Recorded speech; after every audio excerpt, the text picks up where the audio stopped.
mendengarkan sebuah cerita yang aneh, menyeramkan, terkadang disenangi oleh sebagian orang. Tapi bagaimana kalau ternyata cerita yang disampaikan adalah bohong dan dusta? Maka kita tidak akan suka dengan pelakunya. Lalu bagaimana pula kalau ternyata cerita tersebut disandarkan kepada Nabi alaihi salatu wassalam, padahal Nabi tidak pernah mengucapkannya? Kalau di negeri kita sekarang pemerintah sedang memerangi hoax, dusta, maka para ulama umat Islam sejak dahulu kala memerangi dusta atas nama Nabi alaihi salatu wassalam. Tadi pagi ana mendapatkan kiriman sebuah video pendek yang menceritakan tentang bakal terjadi sesuatu yang mengerikan apabila pertengahan Ramadan itu tepat pada hari Jumat.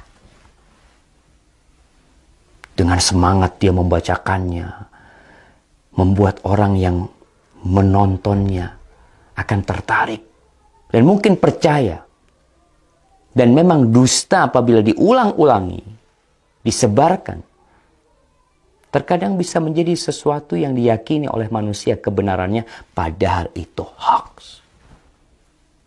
Dan Rasul sallallahu alaihi wasallam mengatakan, "Man kadzaba alayya muta'ammidan falyatabawa maq'adahu minan nar."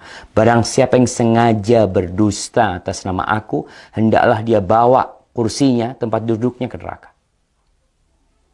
Maka jangan mudah-mudah menyebarkan hadis palsu, hadis dhaif, kecuali memberikan penjelasan. Kalau hadis itu palsu atau hadis itu dhaif. Ana akan bacakan hadisnya. An Ibnu Mas'ud, dari Abdullah bin Mas'ud radhiyallahu taala anhu qala Rasulullah sallallahu alaihi wasallam, Rasulullah sallallahu alaihi wasallam bersabda, padahal Nabi tidak pernah menyabdakan hal ini. Idza kana sayhatun fi Ramadan fa innahu yakunu ma'ma'atun fi Syawal wa tamyizul qabail fi Dzil Qa'dah wa tasfikud dima fi Dzil Hijjah wal muharram wa mal muharram yaquluha 3 marrat hayhata hayhata yaqtulun nas fihi harajan haraja. Qulna wa ma as-sayhatu ya Rasulullah?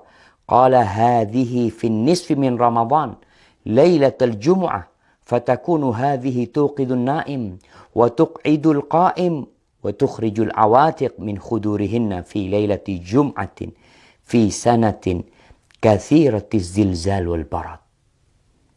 فإذا وافق شهر رمضان في تلك السنة ليلة الجمعة فإذا صليتم الفجر من يوم الجمعة في النصف من رمضان فادخلوا بيوتكم وأغلقوا أبوابكم وسدوا كوككم ودثروا أنفسكم وسدوا آذانكم فإذا أحسستم بالصيحة فخروا لله سجدا وقال سبحان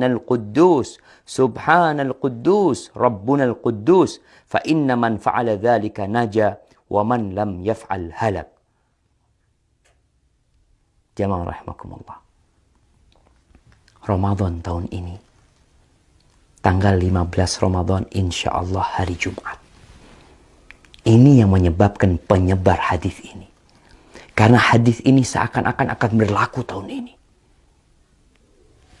Yang artinya dari Abdullah bin Mas'ud radhiyallahu taala anhu, Rasulullah sallallahu alaihi wasallam bersabda, apabila ada suara dahsyat tepat di bulan Ramadan, maka itu akan terjadi beruntun sampai bulan Syawalnya.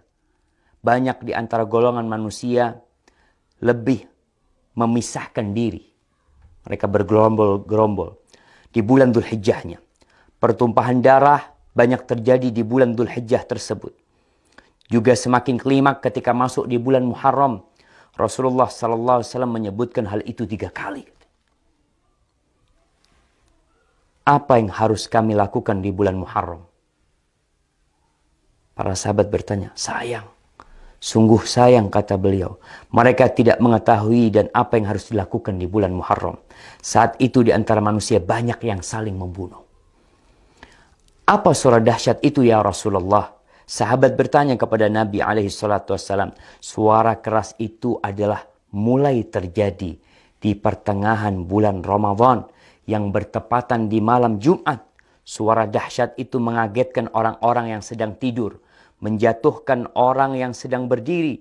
Segala benda terhempas jauh keluar dari tempatnya, atau para wanita yang masih gadis akan keluar dari kamar-kamarnya. Malam Jumat pertengahan Ramadan itu terjadi goncangan dahsyat dan cuaca sangat dingin. Banyak sekali terjadi gempa, banyak sekali yang seperti yang kita lihat lah, gempa di mana-mana mungkin.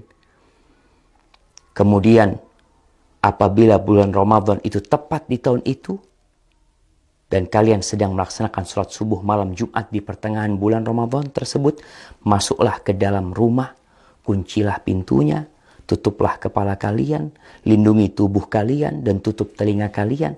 Apabila kalian merasakan suara dahsyat, bersyukurlah, sujud.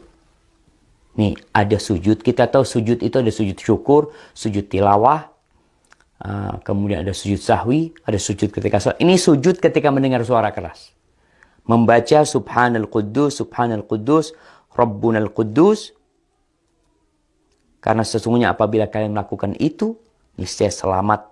Jika tidak, tentunya akan binasa. Ini tersebar, jemaah, di beberapa tulisan. Ini ambil dari beberapa tulisan yang ada di internet. Kemudian video itu juga telah tersebar, yang disebarkan oleh, ya entah siapa yang menyebarkan hal itu, menyebarkan hoax. Kita lihat sekarang bagaimana hukum hadis ini. Para ulama menjelaskan hadzal hadis munkar la yasih. Hadis ini munkar, tidak benar. Al-Uqaili mengatakan laisa li hadzal hadis aslun min hadithi thiqah. Hadis ini enggak punya dasar dari perawi yang thiqah, wala min wajhin yathbut, dan enggak ada yang benar dalam hadis ini. Itu disebutkan dalam Ad-Du'afa Al-Kabir. Dan Ibnul Jauzi mengatakan hadis ini hadza haditsun maudhu. Hadis ini palsu atas nama Nabi SAW. Kemudian Syekh Albani mengatakan maudhu'un, hadis ini palsu, diriwayatkan oleh Nuaim ibn Hammad dalam kitab Al-Fitan. Dan Al-Imam Al-Zahabi mengatakan qultu dha maudhu' wa maslama saqit matruk. Ini hadis palsu. Perawinya ada yang matruk, yang dituduh berdusta, jamaah. Ditinggalkan. Lalu kita meriwayatkannya, menceritakannya kepada umat, menyebarkannya atas nama Nabi SAW. Nabi bersabda, padahal Nabi tidak pernah menyabdakan hal itu. Jamaah, ma min qaul, tidak ada satu ucapan yang keluar melainkan ada raqib, ada atid. Ma yalfidu min qaulin illa ladaihi raqibun atid. Akan ada yang mengawasi, mencatat. Tapi mungkin sebagian mengatakan, Ustadz kan boleh meriwayatkan hadis dhaif. Kan ada ulama yang berpendapat seperti itu. Kan ada khilaf di antara para ulama. Nah, Anda akan sebutkan para ulama yang membolehkan meriwayatkan hadis dhaif. Yang pertama, mereka mengatakan ini dalam fadailul a'mal, dalam fadilah beramal, bukan dalam menceritakan hal yang gaib, yang mana itu berkaitan dengan akidah seorang hamba nanti.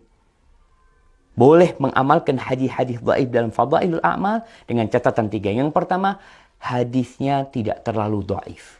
Kalau yang tadi palsu. Yang kedua, hadis ini masuk dalam kaidah umum sebenarnya. Yang ketiga, tidak boleh meyakini ketika mengamalkan bahwa itu dari Nabi SAW. Hanya orang ini hati-hati mengamalkannya.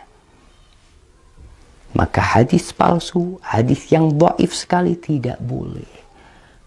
Kalau antum mau menyampaikan sebuah hadis yang dhaif, sampaikan kalau ini dhaif, kalau ini palsu, agar orang faham dan mereka tidak tertipu dengan apa yang kita sampaikan. Barakallahu fikum.